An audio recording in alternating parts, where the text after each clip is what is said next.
Very Bad Wizards is a podcast with a philosopher, my dad, and a psychologist, Dave Pizarro, having an informal discussion about issues in science and ethics. Please note that the discussion contains bad words that I'm not allowed to say, and knowing my dad, some very inappropriate jokes. Learn how to keep your family and your community safe and help take a bite out of crime.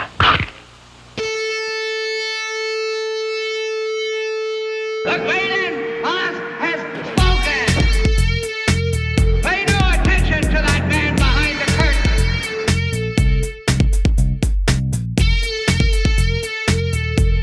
Who are you? Who are you? A very bad man. I'm a very good man. Good man.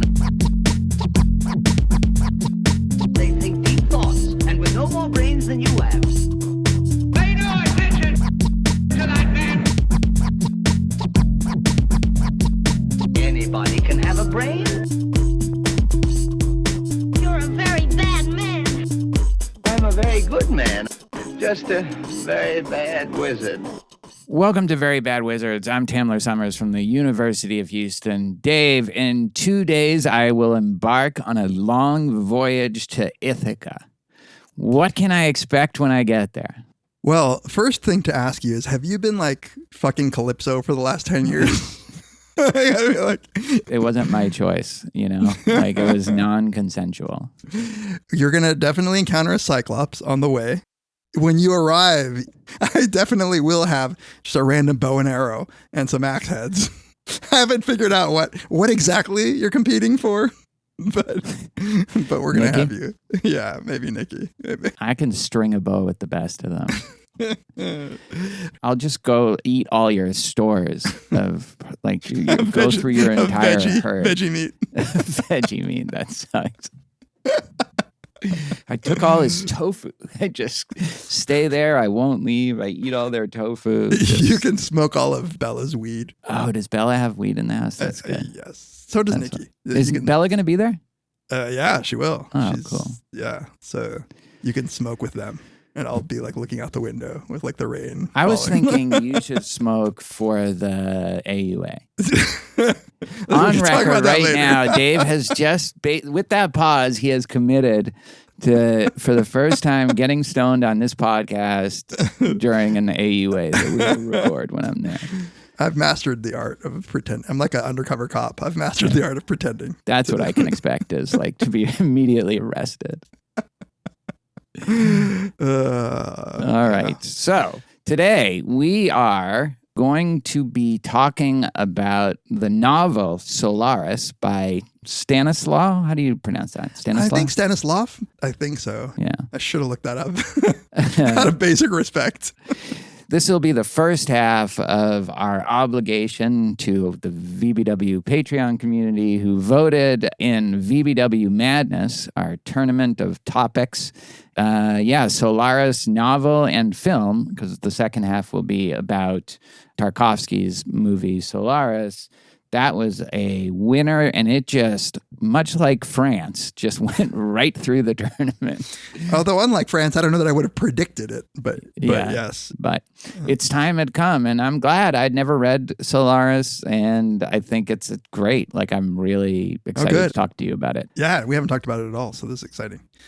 Do we want to talk at all about the World Cup? Do you have any like hot takes on the Balogun like getting reinstated or? Oh, I guess we can talk about that a little bit because that's an evergreen topic.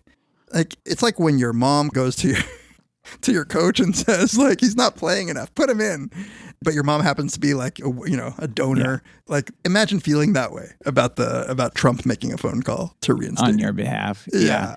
You know, I have the slightly contrarian position on this, which is it was a fucking bullshit red card, and VAR is really like not ruining because it's still awesome, but it's marring like this great tournament with all these incredible games, and that was a bullshit VAR red card, which they slowed it down in slow motion, and then of course it looked bad. They have appeals processes in other leagues, like Premier League, you can appeal a red card. Like, why why can't you just frickin' appeal a bullshit red card? It's bad if they only do it because Trump calls and asks you, but I'm not even sure that's what happened. Like, I think that they wanted to do it anyway, for the same reason they, fucked over Egypt so that your team could advance. They didn't fuck over Egypt at all. That's such bullshit narrative right now. It's pissing me off so much. So two things. One, like, it's just not at all uncommon to get an overturned goal. Like, it happened to Argentina in the qualifiers. Like, they got an overturned goal because the play that initiated the game, like the goal play, had a foul in it. That just happens all the time. The VAR on the red card, like, I don't know. I mean, contact was made on his fucking Achilles. That could have been a career slowing injury. But that's fine. Like, if you want to complain about the red card, they didn't rescind the red, though. They suspended it. No, they suspended the suspension. He still gets the red. So, like, they didn't say we made a mistake in the call. That I could live with. They suspended the red. Like, that's the same thing as saying I made a mistake. No, but it's not. The difference is one is saying, oh, the rule that when you get a red leads to a suspension, we're going to ignore that rule. It's not saying that was an unjust red card or it was given inappropriately or it violated anything. If that was the case, they should turn around the red card. He didn't get the red card taken away. Well, that's because, though, there's no rule that allows them to do that. Unlike the Premier League, unlike most leagues, they just have this all-purpose rule that they can kind of do whatever they want because it's fucking FIFA and they're corrupt. So what do you expect? And what people don't talk about enough, I think, is that this has already happened in the tournament. Ronaldo, your boy, he also got a red card. This was in the qualifying, but he would have missed the first two group stage events for Portugal, and they just said, no, he doesn't have to do it. It was suspended too. And there was someone else that had happened to as well. So, I don't totally see why everyone is so upset. Well, because that's the corruption. Like, that's what everybody's upset about. Like, that's exactly the corruption that you're talking about. But it's just I don't know what Ronaldo's thing was. Probably he did actually deserve the red card. But in any case, it was so moot because they laid the biggest, fattest egg that you could possibly imagine. And that's the thing. All it did was motivate those Belgians. They were just on fire. They have not played like that the whole tournament. All of a sudden, they look like fucking France, dude. They're like... And we just laid down and played dead. They never showed the least bit of fight in that. No. Nothing. Balogun was the best. Still, his attitude throughout the whole thing was amazing. Totally. Total mensch. Yeah, it's because he's British. Mm-hmm. That's the other irony, is that he's a birthright citizen. Mm-hmm. And one of the ones that they are panicking about, someone comes to they get a flight to America and just arrange for the birth to happen there. And yes, we planted another citizen. Dude, here's what I want to ask you though. Yeah. Why do we have birthright citizenship? Are you yeah. Bitch acidness just in the DNA of our soccer teams. Pulisic is just soft as could be. No show. It's unbelievable. And finally when they went out, it feels okay, people can finally say what they think about. And the subtext of every single soccer associated professional talking about him was he is a giant pussy. He makes Landon Donovan look like the fucking hardest motherfucker that ever played the game. The manufactured let's make him the face of the American soccer team is just so embarrassing in retrospect. Because he also kind of sucks. Certainly in any big games, he sucks. Yeah. And he seems like a terrible leader. He gets hurt constantly. Yeah. What's Messi, 39, and he's playing at this level, and Pulisic is in his prime. He's 27, 28, something like that. Yeah. The most apt thing that somebody said was when he got injured or whatever and had to go out. Yeah. He was crying on the bench. Yeah. And one of the commentators was you're not allowed to cry if you didn't do anything the whole game. If all you did was turn the ball over. Yeah. If you didn't show up and then you get hurt and you want to come out, you don't get to cry. You cry when you left your everything on the field and and that you just can't go on. Right. The doctors are telling you can't. Anyway, exciting. I think this has been such a fun World Cup. Extending it to 48 teams, I was suspicious about it, but it's gotten the world involved. And as much as we're bitching, the good stories, these good sports, after Argentina, Cabo Verde, they're just friends now, you know? It was amazing. That was the sport at its best, I think, that game. Also, Mexico in the Azteca, Mexico, England, both of those. I think there's the mutual respect thing going on there. Yeah, but like it was just so intense. That whole game was just so complete. And this probably is the greatest sporting event we have. And I say that not being a huge soccer fan, but the level of intensity on the field and then also in like the fans, it's like it has no peer. I was in France when France played Paraguay. Yeah. And, it was like a shit game. France wins 1-0 with a penalty. And in this like very German town on the border of France and Germany, and it was 2 a.m, 3 a.m. They're honking their horns down the street. They got the flags out driving by. And I told Nikki, and she's like, that's weird. The French are normally so reserved. And I was like, no, but the World Cup, man, it doesn't, all those rules go out the door. Like there's nothing like it. And they don't just do it in their country. They do it like they've been doing it all across the United States and Canada and Mexico. And like incredible. Everybody has been so into it. And it should be celebrated. But in the end, it's still soccer and we suck. Not the women. Not the women. Speaking of women. What an incredible segue. We are going to do the opening segment on just a great piece of work by Mehmetoglu. This is called Buttocks or Breasts, Identifying Latent Subgroups in Male Preferences for Female Bodily Features. So how did you come across this? You put this one in the slide. I did. I realized we needed an opening, and so I went to Blue Sky and all that entails, and I just honed right in on Neuroskeptic, and, I had to get like a month in the past, but there it was, and going into Blue Sky is like it's like walking into a public restroom where you like have to hold your breath to get your shit done. Okay, so this is Evolutionary Psychology, April 2026. This is a hilarious article. This is really funny. And it's not intended to be, I don't think. No, this is like real. God, the things that it published. First of all, like the review of the literature cracked me up because it's like reviewing like all this evolutionary psychology saying like, a lot of work has shown that like appearance matters to men when they're picking women to mate with. And so, he talks about like, oh, look, there's work on waist to hip ratio. There's eyelashes, hair length, the brow thickness, all this stuff. But, understudied is among the many physical traits that function as secondary sexual characteristics, breasts and buttocks are visually conspicuous cues relevant to reproductive value. Why didn't anyone think breast and buttocks, Yeah. And then there's like a Kant researcher, but like with a C, not with a K, but it makes it funny to say. As Kant notes, humans have been interested in breasts and buttocks in one way or another for a long time, as evidenced by the Venus figurines from Upper Paleolithic Europe. I love having to justify like scholarly. I guess it's the oldest thing they could think of. It's like one of the oldest like depictions of women. But even then, there are these like, they're large women with like boobs, but that doesn't mean that they're like reflecting that somebody likes tits and ass. It's just a statue of a woman. Yeah, I love those things. These are my favorite things about these kinds of articles is when they just have to like justify it. Like the first sentence of this, mate choice is typically a lifelong and future shaping decision, making it one of the most critical choices an individual can make. I just love that. Like that's, what's really important choice is who you decide to spend the rest of your life with.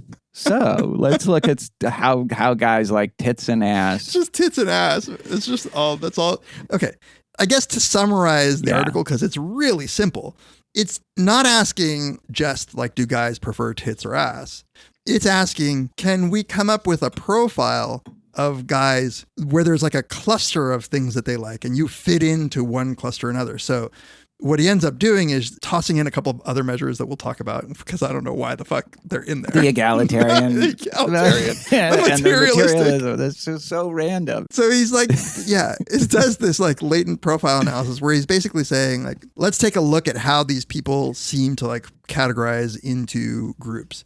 And you kind of let the data tell you, and you look and you're like, okay, it looks like there are some guys who like both tits and ass. Interesting. And they're high on the materialism scale. And then there's some guys who only like ass, but they don't care as much about tits. That's you. That's the you category. So, well, it's true. Those people tend to be highest in egalitarianism. So Yeah. thank you. I'll take that. You know. You're a communist. By the way they measured egalitarianism is one question. Everyone should have an equal chance and an equal say, 1 to 5. Don't worry. He talks about it in the discussion. Is maybe that's like that was a weakness. A mild limitation of the study. They're all one item, 5-point scales. Yeah. So there is just how important would you consider these physical qualities, buttocks in one or breasts another, in a partner? Yeah. And then you rate the importance on a 5-point scale, ranging from not at all important, to 5, very important. Just the one item. Yeah. And then the egalitarian orientation and the materialistic orientation, which is a terrible double-barreled item. I would like to possess things / achievements that impress others. Yeah. I would like to possess achievements. And then 2 items that ask you how important is sexiness in a mate, and how important is intellectuality. Intellectuality. Intellectuality is very important to me. I mean, to be fair, this is being conducted in Norway. But one of my favorite things about this is the justification for what is obviously a convenient sample. The guy does research in Norway, so he's studying Norwegian men. And he says, the present study aims to address this gap, the gap being we're not quite sure what the profile of guys liking tits and ass is. Yeah. We conduct the analysis in Norway, Western educated, industrialized, rich, and democratic, aka weird, society, which according to Mariansky 2010 is particularly well suited for evolutionary psychology research. Norway represents a social context characterized by high gender equality, strong welfare provisions, and relatively high mate choice autonomy. These conditions may reduce some of the material constraints that can influence mate preference in more resource-constrained environments. As a result, the variation in preferences may be more readily observable as individual differences within a shared cultural context. Wait, so is the idea that our, what do they call it? The environment of evolutionary adaptiveness, like that was egalitarian and there was a lot of gender equality in those? No, I think the idea is that whatever that was, like that's where our brains evolved. Okay. So maybe that was a fucked up situation. So now whatever, we like tits or ass. But what happens is in some places, say, for instance, in a place where resources are super constrained, it's hard to get food. Yeah. Men, due to those environmental constraints, might seek out women with like big ass or like big boobs because that's like the kind of thing that you need to make sure that your like child survives in a resource constrained environment. Oh, I see. But remove that, and now we have like your pure evolved mind. Right. It's just crazy because it's like, oh yeah, Norway is we're like the purest and like evolutionary, whatever. Like just say you had access to Norwegian dudes. Yeah, you have they're all in their 20s because they were in like this university that you work at. Yeah.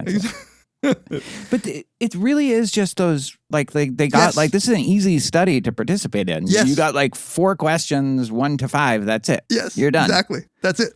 Yeah. All variables were assessed on a 5-point scale. So whatever, 5 items, 5-point scale. Are they even going to pretend the scale has been validated? Like, no, even says at the end, well, maybe we should use a validated scale. Like, what are we fucking doing? Dude. What the heck? Like, what is this? I do not know. Okay. So there's something interesting here. Like the people who say they like boobs also like butts. That's correlated positively at R.41. Yeah. But the materialistic orientation was positively associated with ratings of both buttocks and breasts, as well as with the general preference for sexiness as a mate choice criterion. And then people who are like into sexiness like boobs and butts. Like boobs and butts. Yeah. Yeah.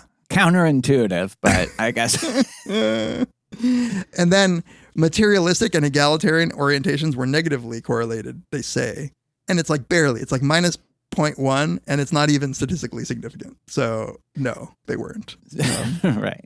But if you want to build a narrative, it could be like these woke egalitarians, like they see a question like that and they're like, oh, they're trying to get me to say that I objectify women. And that's probably it. That's probably exactly what happened. Yeah. Like I could see that happening to me where I'm like, I don't know, man. I'm not going to like, you're asking me literally 2 questions about women. Yeah. Like what?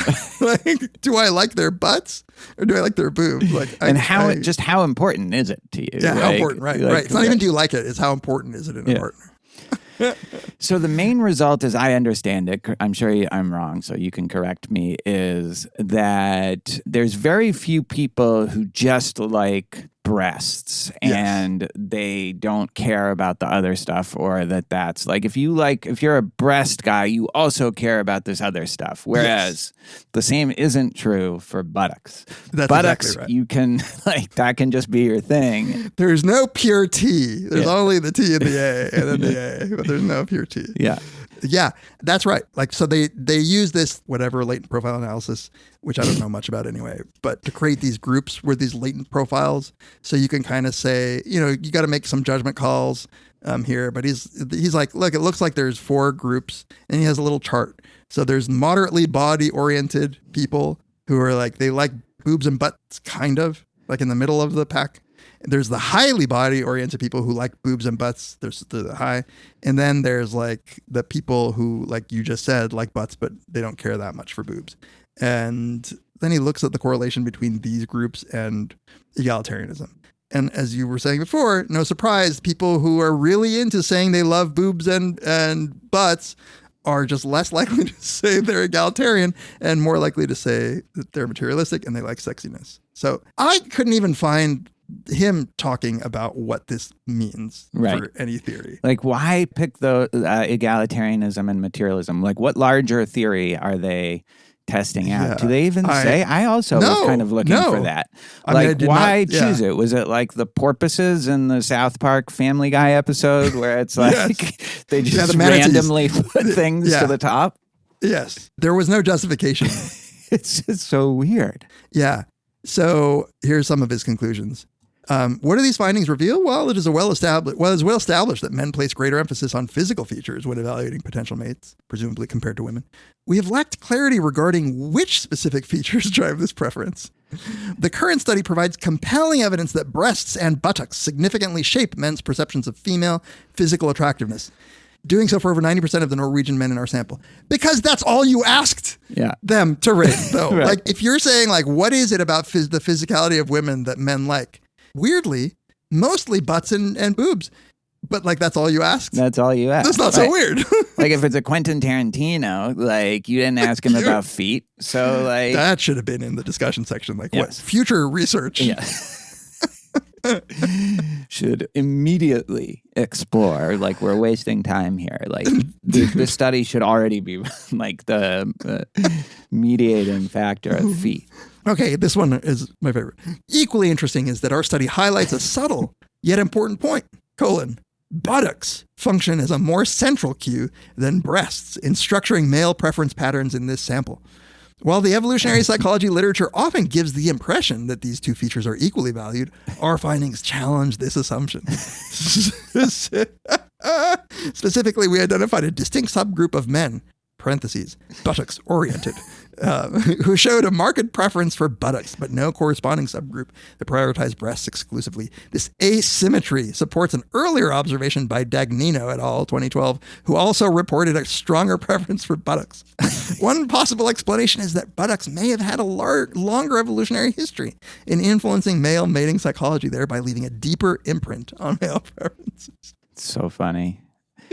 Do you think, like, the reason they did it in Norway is, like, where you would really expect to find this result is in the black community, so they just picked the whitest possible people to do it on? To, like, give it, like, the most conservative test of the hypothesis. Exactly. Like, it's like the Popperian, like, strict test or whatever. The severe test. The severe test. Yeah. Yeah, maybe. But, future research warrants further investigation. So he says, one of the things we could do is have them rate female figures based on systematically varied combinations of breast and buttock images, differing in symmetry, size, curvature, shape, and other relevant features. Relevant to who? It is, I think, it sheds light on what is a question that has been asked, not just among evolutionary psychologists, but in film, in literature, are you a tit man or an ass man, right? That's Eastbound and Down. Like, not an ass man. I'm a tit man. I like big ass boobs, now and forever. Not like a black guy, Vita. In fact, like, it might be an unrealistic character, but Kenny Powers ends the show as a pure tit man. So it is a figment of the Western imagination. As I go on the Eastbound and Down Reddit and be like, this is actually unrealistic, and I have the scientific proof. By the way, I was trying to look. It's not at all clear to me that he even asked whether they were heterosexual men. Right. Because, obviously, if you're a gay guy, you're going to be an ass. You're not going to be like, oh, I love the tits. I love the big, perfectly curved, symmetrical. I love what's so funny about these is with all, literally, even just measuring how attracted you are to these things is just one question on a 5-point scale, which obviously what you put on it doesn't necessarily reflect how much you're actually attracted to real life people with these features. But then the sophistication of the math here is just so funny.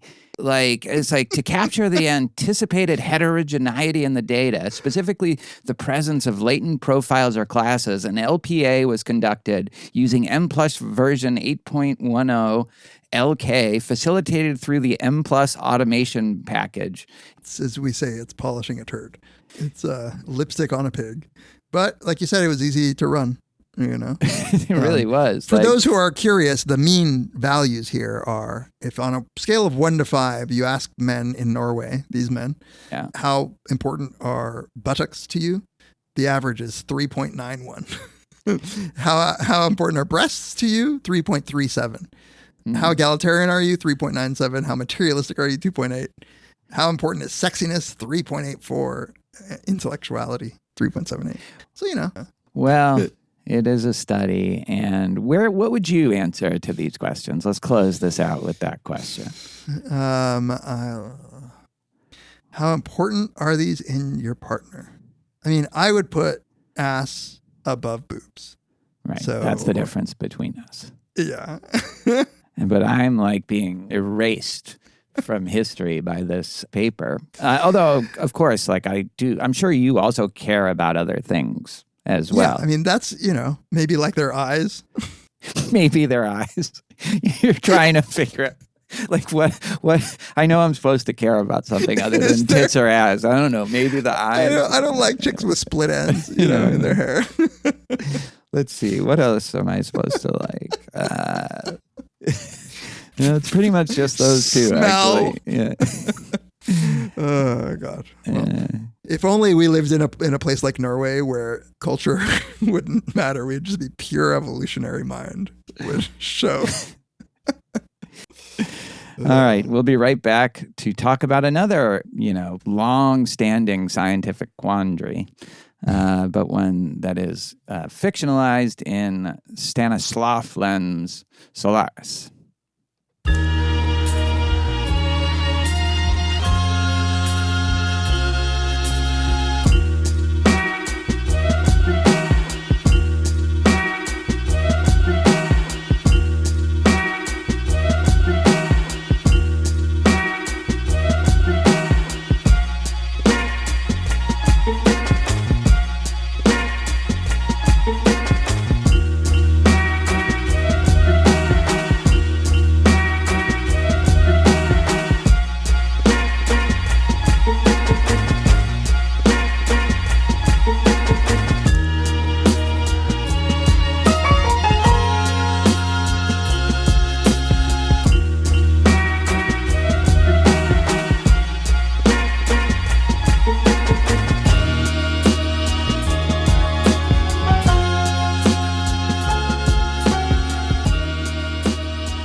Welcome back to Very Bad Wizards. This is the predictable time of the episode where we like to take a moment to thank everybody for reaching out, for supporting us, for being our audience for all of these years. We appreciate it. We wouldn't be doing this if it weren't for you.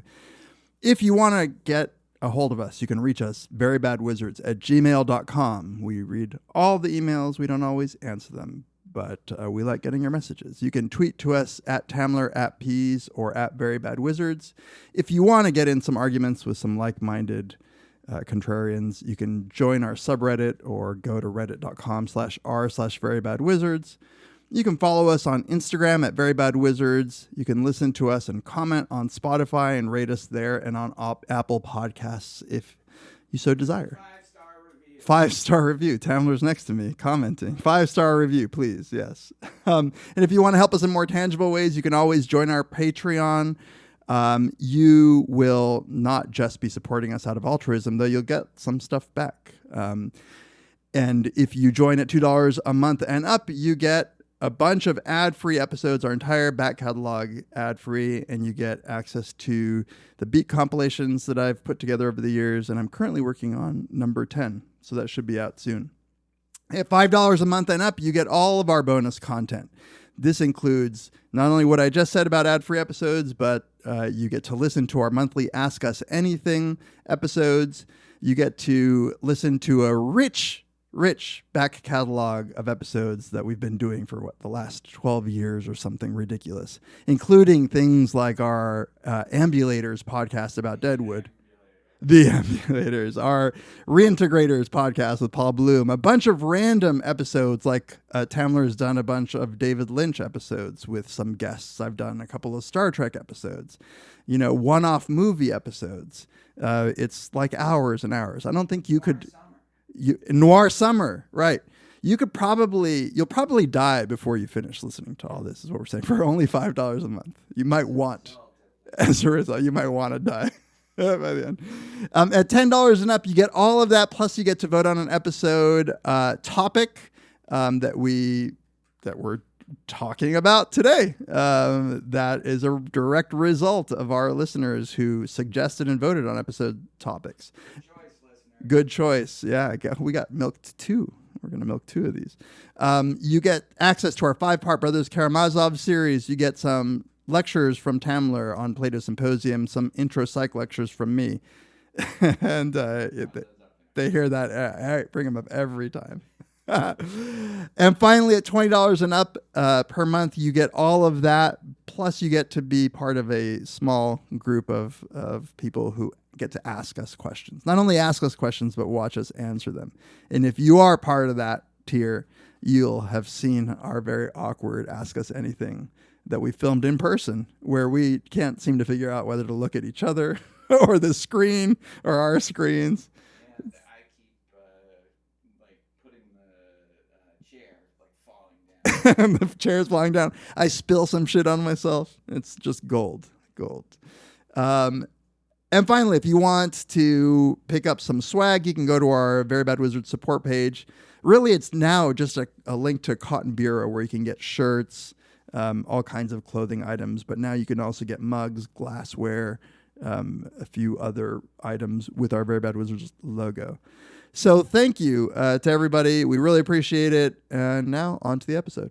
Okay, let's get to our main segment, Stanislaw Lem's 1961 novel Solaris, originally written in Polish. The story is about a psychologist, Chris Kelvin, who travels to a space station that's orbiting a planet. The planet's name is Solaris.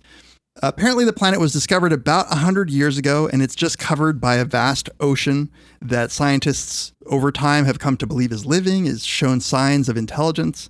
When he gets to that space station, though, there's been some shit that went down. There's only 2 researchers left at the station, and some weird stuff starts happening. He realizes after a day that one of the researchers, his former mentor, had just killed himself. So something is going on in the space station connected to the planet that is making apparitions appear to these researchers. Now, the book kind of goes between telling the story, like the history of the scientific endeavors to understand Solaris and what the planet is, what this vast ocean is made of. Is it living? Is it conscious? Is it intelligent? Can we communicate with it? and the personal story of Kelvin, whose apparition is an ex-wife who herself committed suicide 10 years before. When she was 19. When she was 19. God, when did Kelvin marry? Like, how old was she when they got married? You know, I feel like Poland in 2026 might have different standards, let alone Poland in 1961. So what did you think? Like, you hadn't I'd read it once before, but what were your... I thought it was terrific, and I'm not a big science fiction fan, certainly when it comes to novels. I definitely love some great science fiction films, including the one that we'll talk about next episode by Tarkovsky on Solaris. But, you know, like, for whatever reason, like Isaac Asimov, Philip K. Dick, like, I respect it more than I really like it. But this kind of blew me away in that it raises a ton of philosophical questions, of questions about science and scientific methodology, of questions about whether we can actually know the world and whether we can't.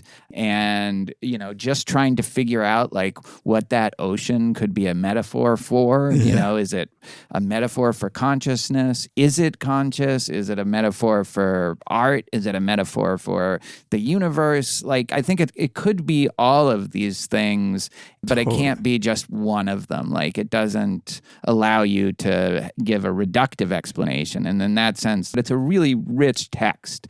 Like, we could talk about this. I feel like we could do 6 episodes on all the stuff that's going on in this book. Right. And you didn't even mention like the rich sort of psychology of the researchers themselves and what's going on and how that thing, whatever it is, the plasmic ocean is connected to the psychology of the researchers. There's like this weird intimacy. So at the same time, this real separation between whatever that alien monster other thing is that we can't even comprehend. Our concepts, our science is failed for 100 years to make sense of what's going on there.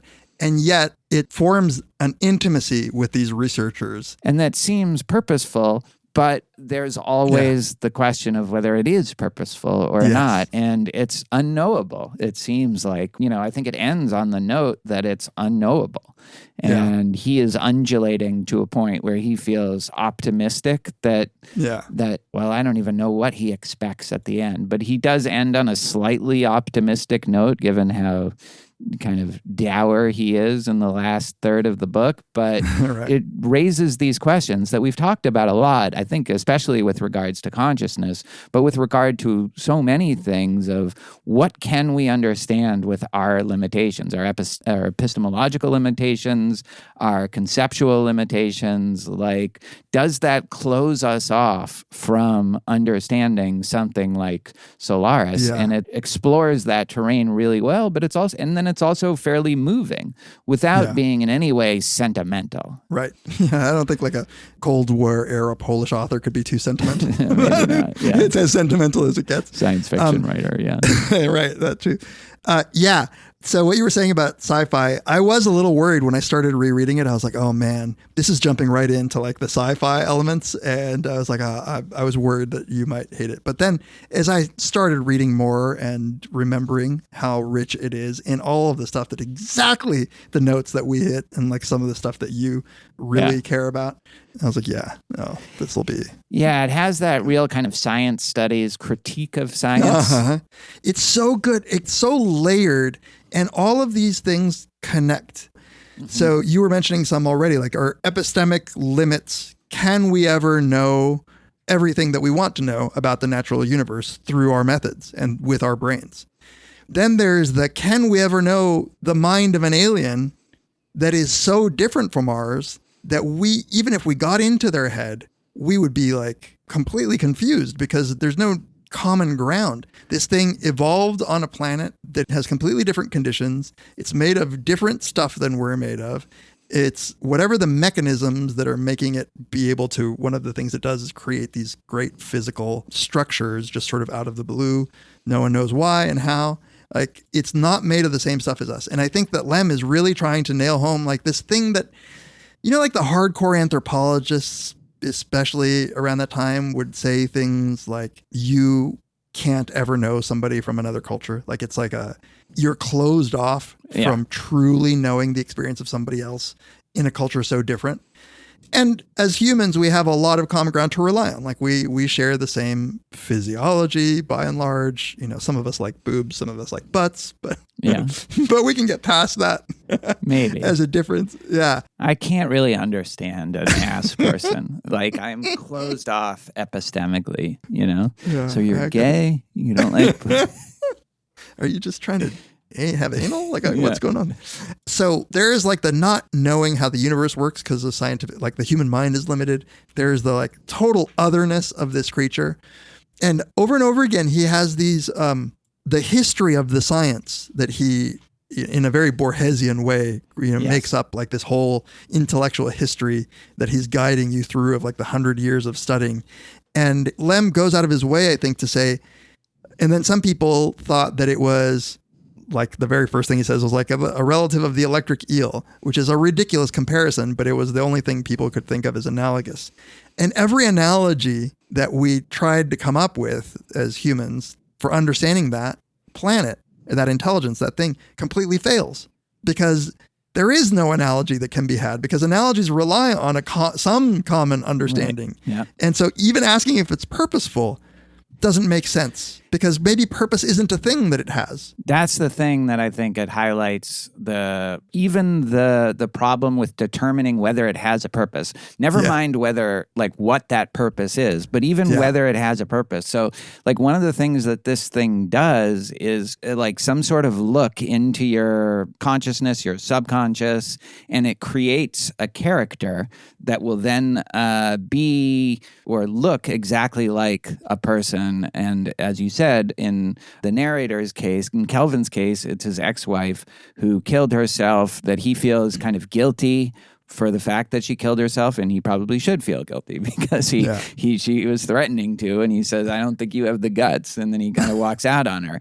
And now all of a sudden to put her here, that seems so purposeful, right? Like that seems like, of course, you've been bombarding it with radiation. Right. It is trying to fuck with you. It's trying to make you kill yourself or go crazy or question reality or something. But I think as they point out at the end, you don't know that. It might have absolutely no idea like how this makes you feel or what it even means that it makes you feel a certain way. It's not like there are those meanings in your head. That's the only thing it has access to is your like neurology and you know, I guess anything that relates to your body, but like those things don't have meaning in them, so it can just be playing. Totally. And it could just put this thing out and it might think that it's doing, I think he says this at one point, he might think he's doing me a favor, he might think he's punishing me, but probably it's something that I can't even imagine, or maybe there's nothing at all. Like, and how there's no way to get to the bottom of that. Like, totally. There's not some perfect experiment that it's going to do. That's right. And they've tried over and over again. Yeah, it could be completely epiphenomenal. Like it could just be that that's what happens when a human with our particular brainwaves gets close to the ocean. That just happens, you know, because the thing that it creates has no idea that it's been created. Yeah. And it's kind of tragic in that sense. Yeah. And fucking, there are some horror scenes in this. Absolutely. Man. Like the scene where, so there's stories over the years of the things that people have seen. So there are these structures that are predictable in the sense that they occur every once in a while, not predictable in any sense of like knowing what it's going to make, but it will make these kinds of structures here and there. But then when like the first humans came, one of them fell in. Yeah. And from that point on, like this guy who was looking at the water and he saw like a massive baby, which just creeped me out so much. There's like a massive baby, like 30, stories high or something. This massive baby that, he says it looked like something in a museum, like a doll, but a living doll. It was opening and closing its mouth and making different movements. Disgusting because they weren't its own movements. It's so interesting. It's just trying out movements. And the people interviewing that guy who saw it, they're like, do you mean like convulsing? Like he was having a seizure? He's like, no. Like it doesn't know how arms are supposed to work. And so it's trying to move its arms the way that like a baby would move its arms. It's like it's just discovered that it's had this body, but it's a movement that no actual baby would ever make. And so because of that, it's like horrifying. Yeah. It's like the uncanny valley, but it's more that it's just off. There's something wrong with it. And I think that this is such an interesting scene, this with this guy Burton, because then he stops them and he says, hold on. Are you going to just think that I'm crazy and I'm hallucinating? Because that's going to affect how I want to talk to you about this. And they say, well, we can't say, we haven't made that determination. He says, well, I would like you to make that determination because the content of my hallucinations, however ghastly they might be, is my private matter. Whereas the content of my experiences on Solaris is not. So what he's saying is, I will tell you this if you think that this has some scientific purpose. But if you think I'm just crazy and this is like me just window into my head, then no, that's a personal thing. I love that. And so there's like also this problem, not just of communicating with Solaris, but even people who have encountered Solaris communicating with other people. Exactly. And also, I was going to say, like in a similar point, the problem of even understanding each other, these researchers who have their own apparitions and you never see who their quote unquote guests are. Yeah. Like they're completely hidden from you. And just the divide between two minds like is strong. It's all just about our limits. It's just these limits of knowing and the sort of the optimism or the arrogance that we could even know. Yeah. It's super interesting how, what is it called? Solaristics? That was this huge field where everyone was so excited and you could see that the top, it's like AI, right? Like the top researchers are going into this and then they're just stymied by this thing. They're stymied by these limitations. And so you see it go through like all the stages of a science that just kind of doesn't go anywhere. And it's like all of the contributions are just versions of cataloging, you know, not explaining because nobody can figure out an explanation. So they're just like sending people to classify things. Exactly. It's a very like medieval scholastic. I think he even says it makes medieval scholastics look like clear. Or like the amateur kinds of it, on the positive side, like the amateur scientists who are cataloging the stars, you know, like without coming up with some great theory, they're just cataloging. That's all they can do with it. But in some ways, those are the best ones. The ones who try to come up with like a whole theory or who try to systematize it or try to figure it out, those are much more distorting than the people who just give you like fascinating information about it. Yes. So I guess I'll bring this up now because this is one of the things that I think is central to the book. But first, let me start by saying I love the thing that he does at the beginning. So Solaris, I didn't say, is a planet that has two suns. And when it was discovered, they just said, well, that planet's just going to, you know, slowly fall into the gravity of one of them because there can't be a stable orbit when you have two stars. You know, it's like this 3-body problem kind of thing. But they measure it precisely and they realize its orbit isn't decaying. Like it should have moved like this little bit in this many years and it didn't. And so they realize that it is somehow the ocean is correcting the orbit. Yeah. They don't know the mechanism, but they know that it is doing something actively to correct its own orbit and keep it orbiting, which is a huge task, right? Yeah. And that, I love that it starts that way because figuring that out does give you the optimism that like, oh, like let's keep going. Like now there's a mystery that's like we solved scientifically by doing math. Basically, we solved that the orbit isn't decaying, that there's something there. Let's go and apply the same kinds of scientific mathematical analysis and we'll shortly figure out exactly what it's doing to do this. Yeah, but of course they don't have any way of coming up with like some new theory because they don't have the physical theory that would allow them to understand how that's possible, right? But it has this kind of epicycle quality, which is, no, it's just violating the laws of gravity as you have it. And so you're saying, oh, it's doing this without actually like having any idea like what that means. It's just like we want to keep our theory, but just say that Solaris can self-correct its orbit. Yeah. And I love how at some point somebody raises the possibility that whatever this intelligence is, it's near the end, it's decayed. Like so much that what we're seeing is like almost the death throes of this intelligent creature. Yeah. Whereas other people are like, no, this is like we're getting it at sort of at the beginning of its evolution. It's a child. It's experimenting with things. Yeah. And there's just no way to tease apart those hypotheses. And so the thing that I was going to say when you were talking about like our methods are limited, that the people who are doing the pure observation are the ones who are giving the most interesting stuff. That struck me on this reading, that so much of the study, even with the scientists here that are on the station is floating above the water. It's hermetically sealed. And they are, doing things like blasting it, as you were saying, with X-ray radiation, among other things that they've done. They're not really coming into contact with it. Like all of the real serious people who are attempting to study it are only doing so at a safe distance to be analytical. Yeah. And at the very end, it's striking when he says, I want to go down to the ocean. Imagine me being a Solarisist expert and never having actually gone down there. And you get the sense that like probably most of them haven't. It was shocking to Snout, right? Like that he wanted to go down there. Yeah, right. And then you get, like you said at the end, you get like what might be the beginnings of an insight, a true insight from him, or at least he has the optimism that he's getting somewhere that he wouldn't ever have gotten before with all his equations, because he had the guts to go down and try to experience it. Yeah. Like physically be there, be on the little island that it created, make contact with the water. And that is something that all these scientists, for all of their arrogance about how they're going to make progress, they just weren't willing to do. It was only like the suicidal ones, the crazy ones. The Apocrypha, like he even calls it like a pseudoscience. And that's some of the most interesting stuff that comes out on it, is just these people who go down there and they report what they see.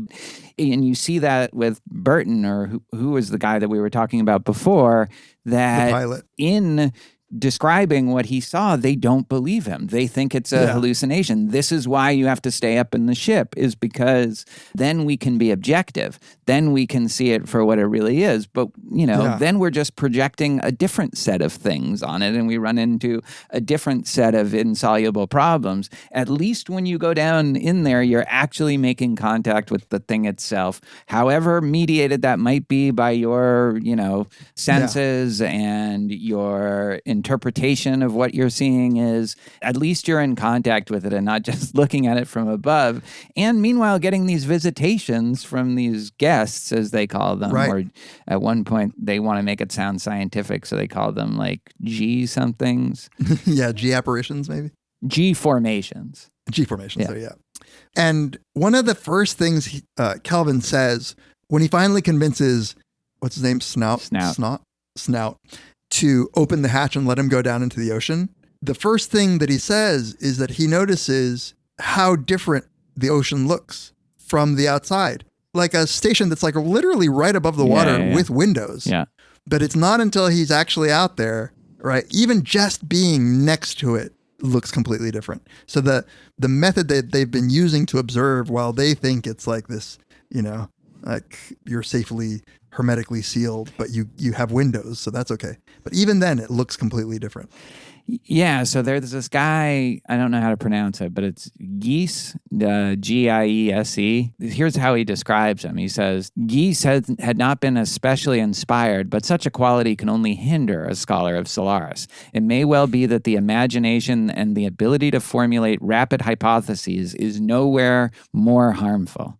After all, on a planet that anything is possible, far-fetched descriptions of configurations formed by plasma are in all likelihood true, though usually unconfirmable, since the ocean rarely repeats itself. So he divides this with geniuses and mediocre minds, and he says about Giese, he was neither one nor the other. He was simply a pedantic classifier, one of those whose outer calm concealed an unflagging passion that consumed his whole life. And it does seem like that's kind of the best you can do, is just be a pedantic classifier, Right. And not try to figure out what it all means, because that's unanswerable. If there's one thing this novel tries to hammer into you, it's that's unanswerable. Right. I like that you brought up the it doesn't repeat itself. Yeah. That's obviously like one of the most difficult aspects of it if you're trying to study it scientifically, because if it won't, it's failing to replicate. Like there was a point at which they describe that they would toss instruments into the ocean and it would it would do things. and then it just stopped responding. Yeah. Right? So you can't even reproduce the experiments that you started with. And man, if that's not, among the various metaphors that this might be pointing to is just the human mind. Yes. Like the human mind, you poke and prod it and it doesn't always give you the same thing. As they know, and maybe they had a little bit of insight in the process of this book that like, oh, maybe it's like this neutrino structure that's like these smaller particles are doing the work. So you might know that, but it doesn't really allow you to predict any of its behavior or understand why it's doing. Like that doesn't really get you anywhere. Maybe if you did that study another time, people would say it's actually breasts that are the thing that don't need any other factor, Exactly. Like They need to find the Norway of Solaris. Yeah. But like the idea of Solaris being a metaphor for the human mind certainly occurred to me. And it's not maybe coincidental that our main character is a psychologist. Exactly. Exactly. And again, the problems with replication, the problems that it's so easy to project our own kind of concerns onto it. It's obviously like the same problem with AI, like maybe like serves in the same way as just a mirror for us, and it's mimicking us, but in a way that we can't understand what it's doing. Like it's so rich like this, and you don't want to be reductive about it, but that was one that really occurred to me is the mind consciousness, like trying to figure that out from the inside. I mean, in that sense, like it's not a great analogy in that the mind isn't alien to us. Like that doesn't even really make sense to say that the mind is alien to us, but maybe it is in the sense of we can't approach it. We can't understand it. Not because of we're so far away from it, but because we're too close to it or something. You know? Well, and that's the whole other layer of stuff that's going on with the guests. Yeah. Which, as you were saying before, you get a very clear sense that what is being projected to each individual is the presence of somebody who they have like some very like guilt or shame or whatever, like a very unconscious relationship to the emotions that this person caused in them. And the idea that these things are a result of your own unconscious mind, there's a lot of Freudian readings. I don't know that Lem himself was trying to be Freudian, but there is at least this thought that even our own minds to us are a mystery. Like we can't help but be completely oblivious to what is going on in the depths of our psyche. Yeah.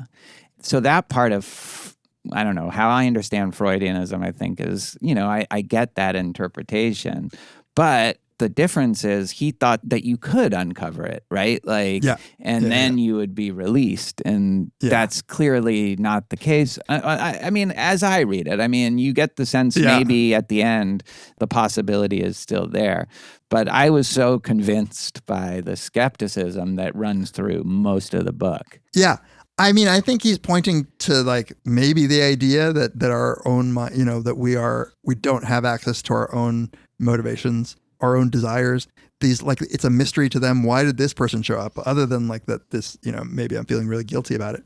Yeah. I don't think he was relying on Freud for any of that, but it's so intriguing to me that the guest, like in this case, Harry, the woman that he was married to, is on her own journey at some point. Like at first she's just sort of like a ditzy, very minimal, sort of thin apparition, but it starts learning and it starts asking questions about what it is. And it can tell that she's being treated weirdly, that he's distant from her, that she's maybe not who she thinks she is.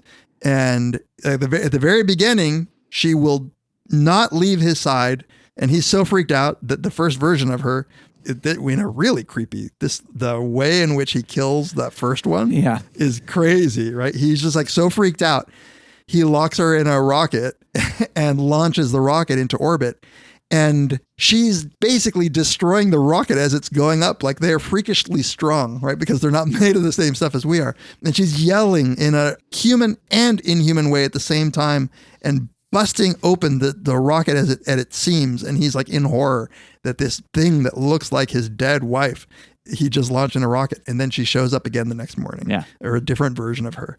But that one he starts loving or at least caring about. Yeah. And by the end, he wants nothing but to stay with her. But because she's her and not Yeah. his dead Yeah. ex-wife, which he makes very clear. Like, Yeah. I love you for you. I wouldn't love you if you were her. Like, and she makes Yeah. some sacrifice, what seems like a sacrifice because she was convinced that he would be happier if she were gone. She lets herself be killed. It's not clear how that happens or why they don't come Right. back or anything like that, but it at least it mimics empathy and caring and sacrifice. Yeah, because he was committed to he was like, I'm just going to be with her forever. Maybe I'll try taking her home. And so now it's like, dude, You can't. we don't even know if this thing's going to survive. Like once you take off, like you're being crazy right now. But at that point, it seems like he loves her. Yeah. But then the irony, which like, I guess I clocked it, but I wasn't really thinking about it the way I am now. The irony that she also kills herself, Yes, I know. you know? I know. Like, Dude.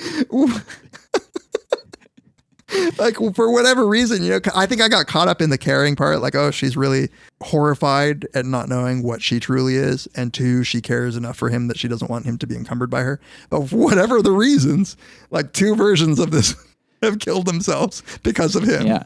You're bad news, Calvin. Maybe it's you. Yeah, maybe it's you. Did you ever think of that? Kill yourself once, shame on me. So you're saying that it chooses your guest based on something you feel guilty about or shame or someone, but Something. do we know something. any other examples of this besides Harry with No. because like the one we get for Yeah. the dead person is This is a random black woman. a huge black woman was coming towards me with an unhurried, waddling gait. She had massive pendulous breasts, and her black arms were as thick as a normal person's thighs. So it's like the guy who killed himself, this was his visitor, but we have no Yeah. idea why. You get the sense, what's the other guy's name? Not Snout. Sartorius, that his Yeah. is a kid because Yeah. you hear, and I kind of remember this from the movie, like you just hear this like flittering footsteps Yeah. that Yeah. they seem, again, like they're footsteps, but not really, they couldn't actually Yeah, be. right. And we have no idea, like at one point Snout is like holding his locker like shut. Totally. So like we think that the thing is in its locker, but like we really don't know what theirs are. And I don't think they describe the other ones from the No. histories, right? Nope. So even that is like, he has a limitation of not even knowing, like, if Exactly. there is a purpose, is it a shared purpose? Like, that would be one way of doing it. But like, he's the only one that's willing to share who this Yeah. person was. That's right. You get the sense, at least you get the sense that Calvin thinks that there must be deep shame or trauma associated with everybody's guest, because the way that's now like completely hides Yeah. whatever his is, and that Sartorius has a kid. Like I think they mentioned a straw hat at some point. Yeah. But we don't, is it his kid? Is it a random We kid? have Like, no we don't know. idea. Is he a molester? Yeah. Like, we don't, yeah. We have zero idea. But like the black woman description is a little Again, Poland, 1960. 1961. It's like a Tom and Jerry Yeah. like made, you know? Exactly. Yeah. Yeah. And I think that the appearance of these guests is triggered by the radiation that they're throwing down into the ocean. Yeah. That like not everybody had a guest before. But there is something that it's like you were saying earlier, it's clearly able to read their mind. Yeah. Get in there. And so one of the experiments that they're trying to do at some point, they're like, well, right now we have no control over the guests, like what form they take, because it seems as if it's reading our unconscious mind. So, you know, it's like the Stay Puft Marshmallow Man. Yeah. Like you're trying not to think of something, it's going to like, but they try to do an experiment where they take basically whole brain recordings of Kelvin so that they have like a, you know, like an EEG or something more detailed than that of him thinking explicitly. Yeah. And then they blast that down into the ocean, because I guess if he can control his thoughts while he's being scanned, then maybe the apparitions will be things that he is like explicitly wanting or thinking about. Or maybe it could convey that they don't want these guests. Yeah, right. Because That's right. one thing you do know is they all try to kill their guests. Yeah, they've all tried to kill them. And in fact, like much more violently than Kelvin has. Totally. He does such a good job, Lem, here, of making the horror by not telling you. All you know is that Snout has like blood on his hands. Yeah. It's like when he tries to kill her with poison, he's like, oh, that you're like a humanitarian. You know, like my first kill, I tried to do that. Like you get the sense that he's like chopping off heads. Oh, this is your first tour. Like you. Totally. And that he's done it a lot. So like they were going crazy. Like he just kept killing. They're like in Sicario. They're like Josh Brolin. He's like Emily Blunt. By the way, so one of the thoughts I had was, all right, so he's intimate. They're sleeping together. So are they fucking? Yeah. And there's only, like he never explicitly says it, but there's a phrase in the book where Calvin is talking about being up all night with her because he doesn't want to sleep. He sensed in her little deaths a consciousness of unrelenting humiliation, and there was nothing I could do about it. That little death is a euphemism for orgasm. Right? It's like le petit mot, like in French. And so I was like, is he saying that night they were like fucking? But her orgasm sent like a humiliation. Yeah. But again, it's like maybe he thought that about like his 15-year-old like girlfriend before he married her or whatever. Yeah. Like, so like he might be projecting that. That could be the thing that he feels. Yeah. Like, you know, she's really young and then she fell in love with me and then I left her. And then so I'm projecting that on her as I have sex with her. Absolutely, right? Because that's the other thing. Is like, so one of the things that he goes out of his way to point out is that she had knowledge. You know, she died 10 years ago, but in talking to her, she had knowledge of things that had happened in the last 10 years. Yeah. So it's very clear that this is nothing but the reconstruction from his mind. Yeah. And so it is all him. So in some weird way, like they are dealing with themselves. They're just somehow coming to terms with themselves in this very explicit way, where in therapy you might work through this like by thinking and talking about it. There you're just like, oh, okay. Like you are my guilt personified. Yes, you are interacting with it. Why do you think they can't be away from them and that they start doing horrifying things when you leave the room? Man. When she breaks open the door unwittingly, she's just like tears it open and her hand's all bloody. And she's like, did I do that? Yeah.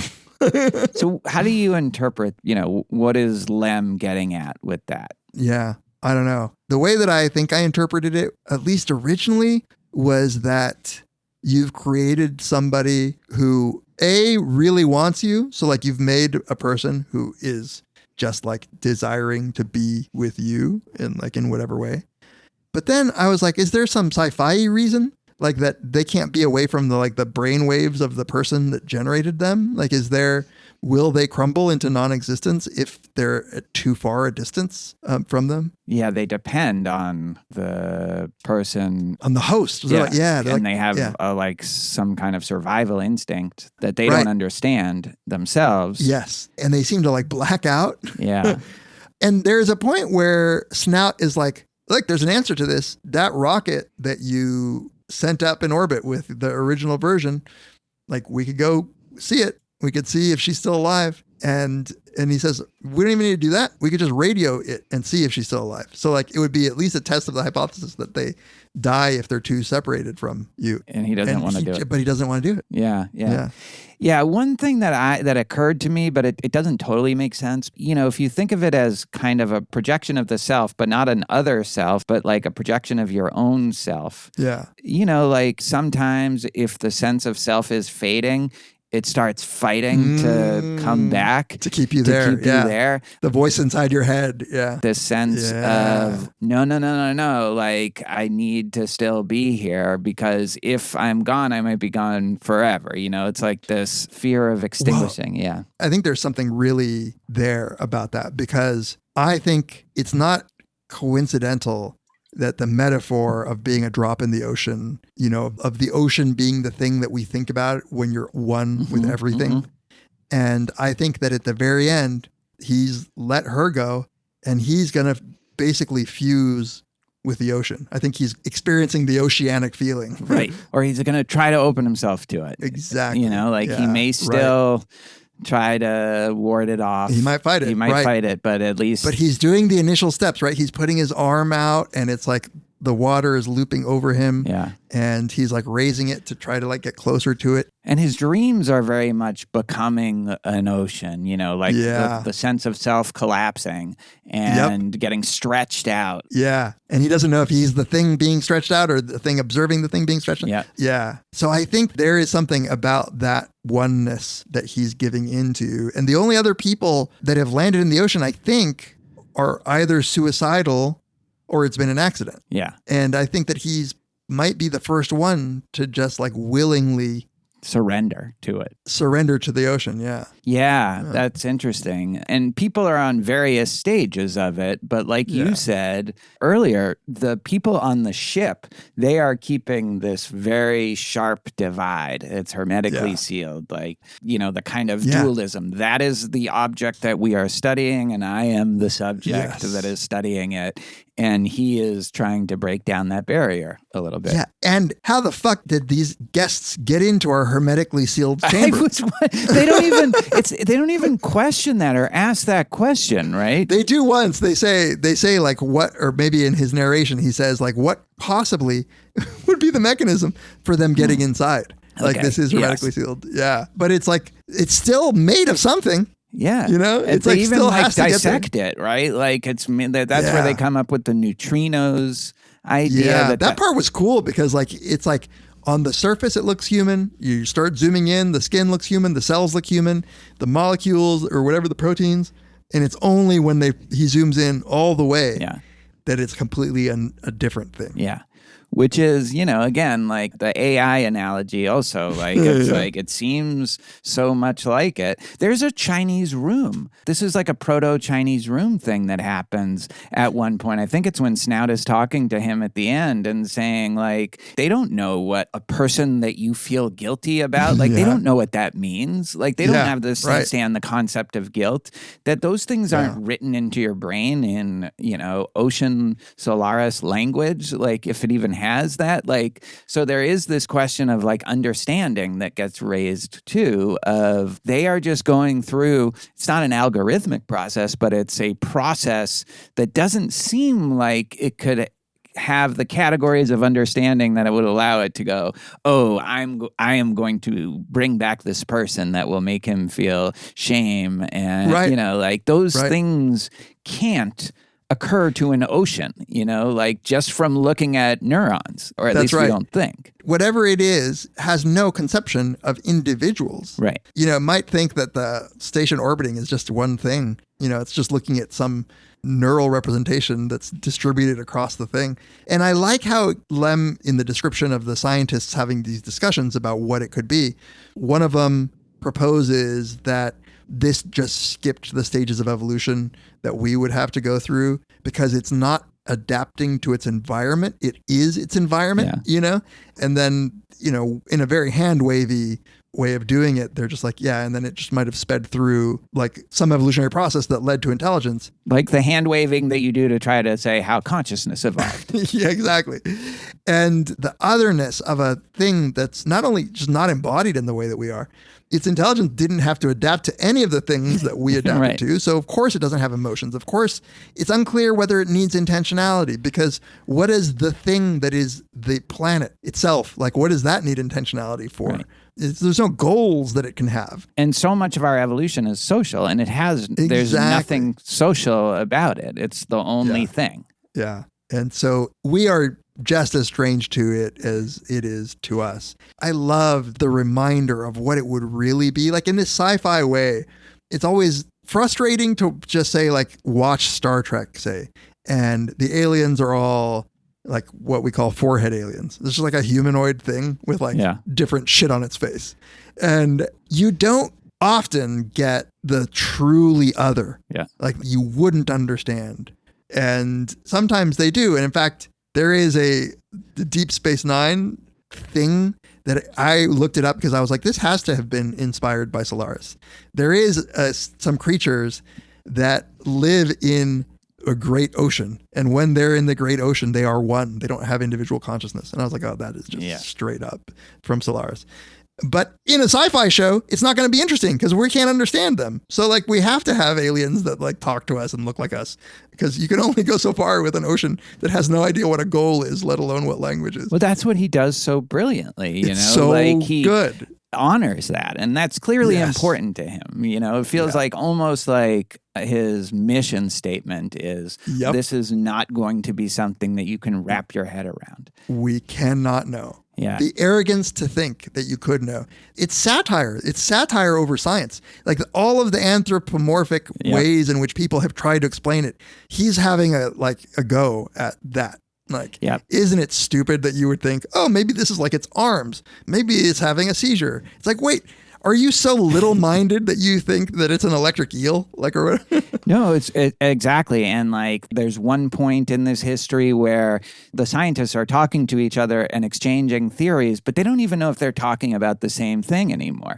Like, they don't even know if the concept they're using is the concept the other person is using. Like, how much does that happen in just regular science where it's like, we're using the same word, but we're not talking about the same thing. And you only realize that in retrospect when the thing fades, if it does, you know? Yeah. It's such a cool device to try to communicate that, because the unreliability of the ocean in producing the same thing over and over again. And like at best, you're getting these hints that keep humans like trying, where they've like identified the like symmetric and the asymmetric, whatever they call them. Oh yeah. You know, I mean, like we could do a whole episode on these things. The symmetriads that have like they seem like they're like mathematical equations and like that have manifested themselves somehow. Yeah. So it tantalizes the people. Yes. By the way, like Piranesi vibes. Totally. Right. I marked down two things that this reminded me of. Piranesi was one of them, and the Library of Babel. The Library of Babel, especially not just in themes, because it is that same kind of like trying to find order and trying to find like some kind of theory to explain the library when it's, you know, there it's more manifestly random, but also tone. Like it has that same kind of melancholy that Library of Babel has, that just like weariness. Like we've devoted our lives to probably nothing kind of feeling. Totally. I love it. By the way, at the end when Snout, who's like really resilient, but probably because he's kind of a Philistine about what's going on. Whereas, what's his name? Kelvin is, I think maybe because his apparition was this person that he loved, like I think he's now just more involved. Maybe he was more curious to begin with. Like, you know, he does go at length about his mentor and, you know, this attempt to understand things. He was bright and bushy-tailed when he got there. Exactly. His dissertation made a splash, you know. Yeah. And I think that toward the end, when Snout sees that he's not shaving, he knows that like the other guy right before he killed himself stopped shaving as well. Yeah. And you get this bleakness that maybe that's going the same way. But I was kind of surprised that Lem ends with this note of mild, cautious optimism, not about knowing, but about experiencing maybe. Yeah. And the moment when Snout's like, shit, this guy just wants me to help him kill himself. He wants to open the hatches so he can, you know, drown himself or whatever. And he says, no, like I promise you, that's not it. And you believe him, like I believe him, right? And that it ended with that note, I found kind of interesting given how the whole book had gone. I don't know. What did you think about that? You know, if I have a criticism, or at least a tentative criticism of it, I didn't have a great sense of Snout and Sartorius, their motives. And maybe that's part of the theme, that other people are unknowable too, in the same way that like the ocean is unknowable. It's hard to even judge the sort of contrast between Snout. Like I found Snout kind of weirdly sympathetic as a character under the circumstances. He's like a survivor. He's a survivor. He's a drunk. Maybe that's why like he's and like, you know, I think that's a legitimate response to this is, you know, like we're kind of fucked. So let's try. Like at best, let's try to like keep our funding going. Yeah. That's like the other part, the interesting part of the sociology of science. But why does Kelvin have that transformation at the end? I think like it might be maybe that he no longer believes that this is something that they can get to the bottom of, but he hasn't descended into this kind of cynical despair that the other two have. And so that is a kind of the point that the only point really that you can be hopeful is when your expectations of understanding it have been shed, but you're not drowning in the abyss of meaninglessness that they seem to Right. You open your mind to another possibility. Yeah. Yeah, I agree with you as you said it. And I was like thinking, I think you're right about that mild criticism, which is you can play your characters mysterious. Yeah. And that adds something. And I think he does that very well. But if they're too mysterious, then they're not adding to like the story or the vibe or whatever. And I think we could have known a little bit more, especially about Sartorius. Yeah. Other than just being, like you said, the archetype of the scientist who's like more utilitarian, more cold-hearted. He's the one who's like, fuck the ethics board. We're going to bombard this with like the X-rays that they say we can't. Yeah. Because like it's been outlawed by some exactly. UN commission or something.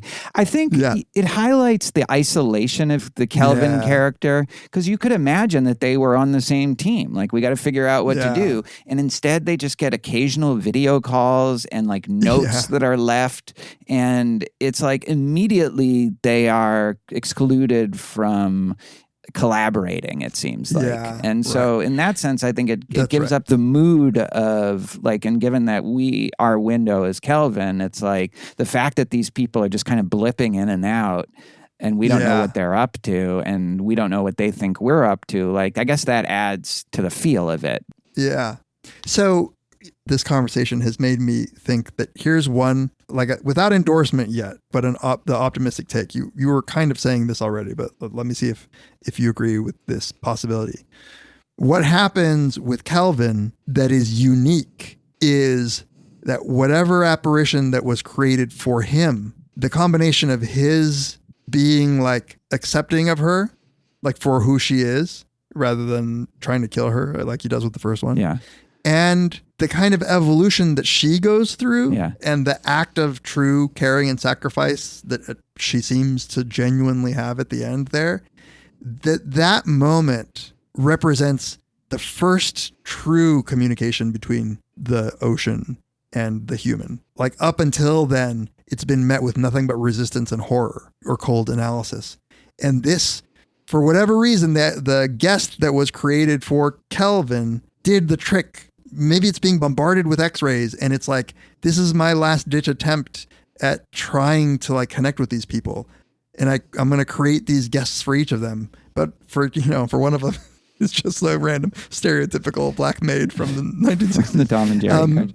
Yeah. But for Kelvin, something different happens and he's touched by that thing at the end and it's touched by him. And he's the one to decide to go try to get a little closer. I think that's super interesting and it's a cool reading, but it still seems like it's anthropomorphizing the planet more than I would be comfortable, given how much we're told that that's the temptation, is to anthropomorphize it. So like the idea that the planet was just trying things out and it finally hit on something that allowed it. So it's like, finally I can communicate with these people. That just seems like... Yeah. So, okay. Yeah, you're right. Like I think that there's a reading where you don't have to like think that it's trying things or whatever. It's that whatever happened there, whatever it's throwing out, whatever it's like even maybe automatically producing, created a connection that was just different than the other ones that happened. Even if this was all just like a reflex action of this, vast being with no goals, like something happened to like, even if it only happened in the mind of Kelvin. Yeah. Exactly. Because he has, I don't know, like accepted the mystery of it at the end. Yeah. Whereas everyone else is trying to unravel it and get to the bottom of it and explain it. He, at the end, is done with all of that. Really, like, not even just at the end. He seems to abandon that aspect of it pretty early on. But like at the end, he's decided I don't need to understand it to experience it and to even maybe have a kind of personal relationship with it. Like, I don't need to know why Harry was what it's made of or what the goal behind Harry. Like, Harry is Harry. Yeah. That's the thing that I think he realizes. That's why he mourns her loss so much, I think, is like he didn't realize it's just her. Like, and I don't need to know like what that means. Yes. And so when he goes down into the ocean, it's kind of like, I am willing to accept you as you are, you know? That's right. And I think one way, this sounds so cheesy, I'm reluctant to say it, but one of the things that he does that the other ones don't do is like works through like that traumatic thing that happened. He's not letting it just like be, he's not fighting against it. No, he even's very honest about it with them, like what happened. Yeah. Right. He's the only one that actually shares it. He just psychologically is whatever this is that's happening, he deals with it. And because he deals with it, he's now open. So, but then one thing I don't understand then about the end is why he's so miserable before, you know, in those, is it just because he's having those terrible dreams about merging with the ocean and losing his self? Because, you know, the idea, the whole way you can understand her as making a sacrifice or mimicking a sacrifice is she realized that she was making him deeply unhappy. And I think it seems like he is very unhappy. He seems completely miserable in the last days. Is it because he's struggling so much trying to like wrap his head around, I love this thing, this neutrino-made manifestation of, and I don't know what it is? Is it that? And then I don't only at know. the end he realizes that's okay? Yeah, that's a good question because he is also hurting because she's withdrawing in those last whatever days, weeks. She's just stopped caring, and that I think is affecting him. Yeah. Yeah. Whatever it is, it seems that was like an important step that he made to say, no, I love you. Like, you're not her. Yeah. You're this, and I love you. And then has to let go of her in this, I think, in a better way that happened the first time. Yep. Definitely than her. Yeah.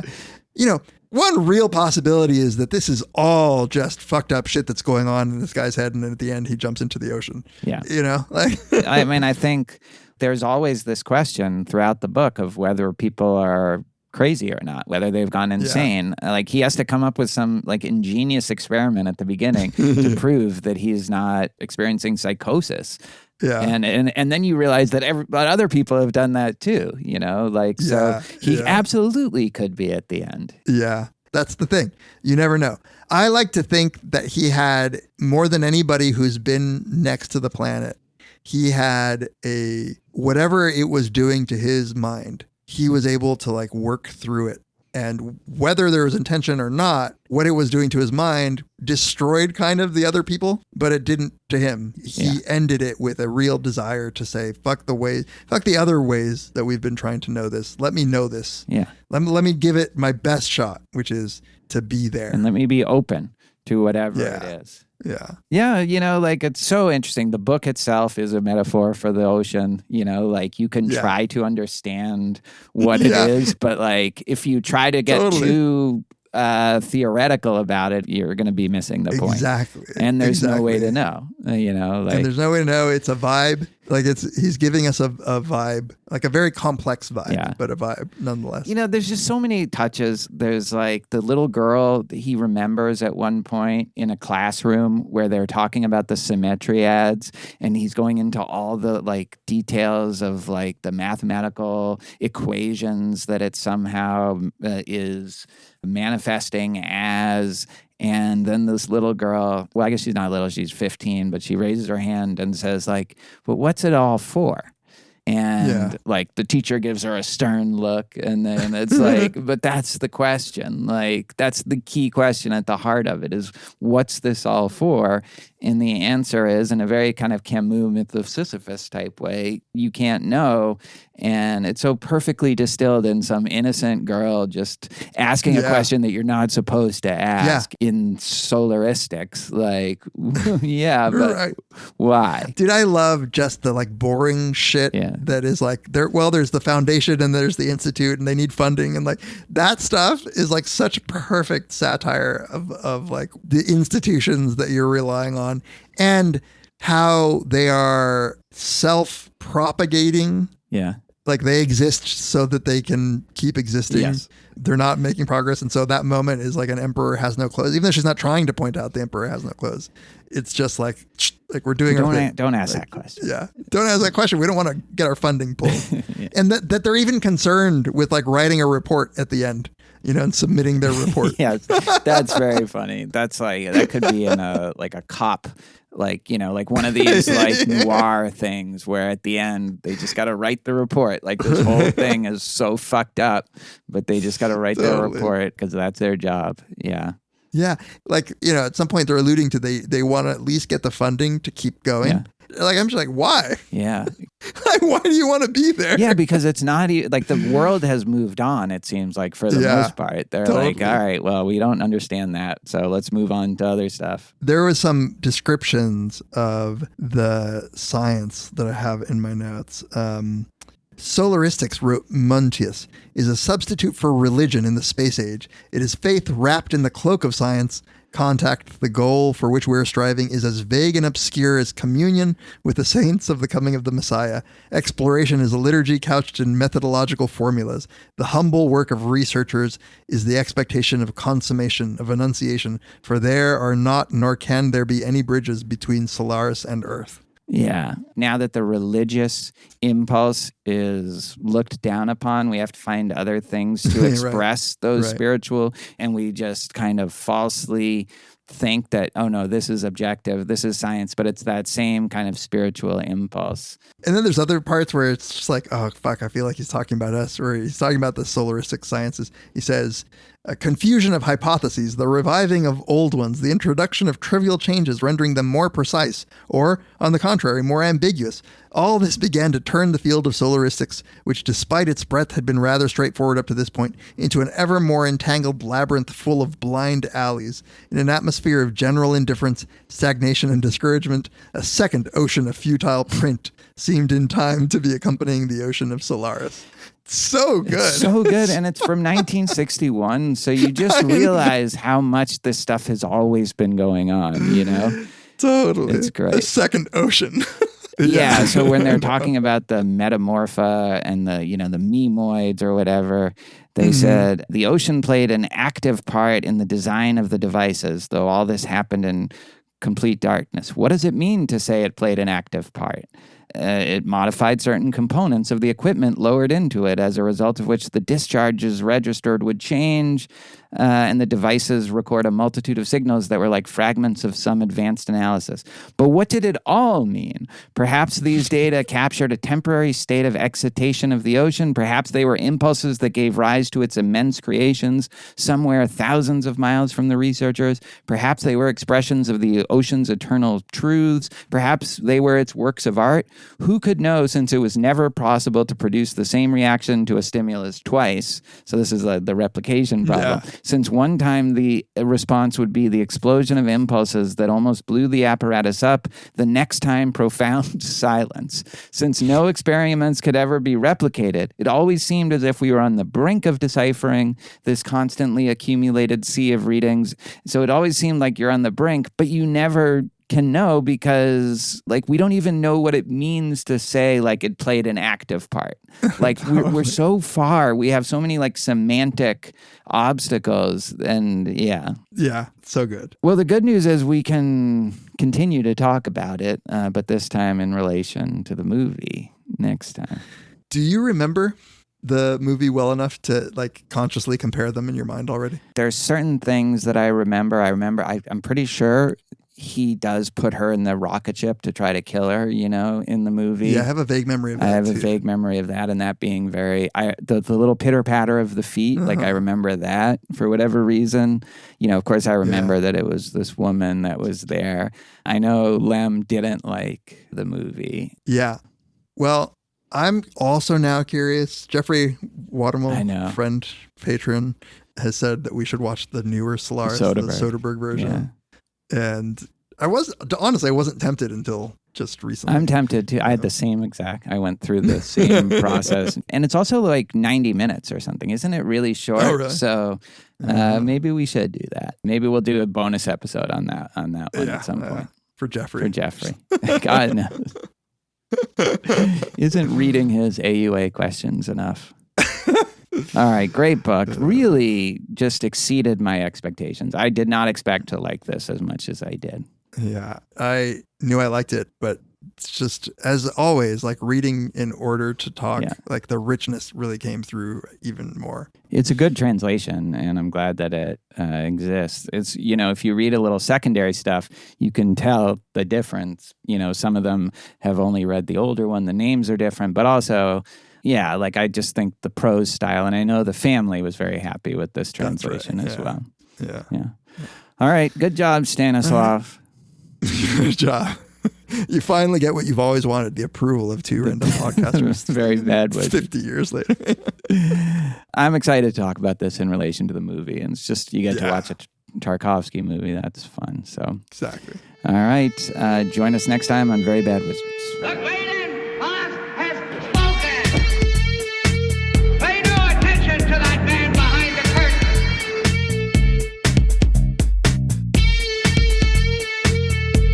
Who are you? Who are you? A very bad man. I'm a very good man. Good man.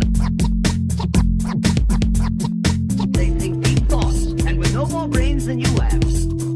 Pay no attention to that man.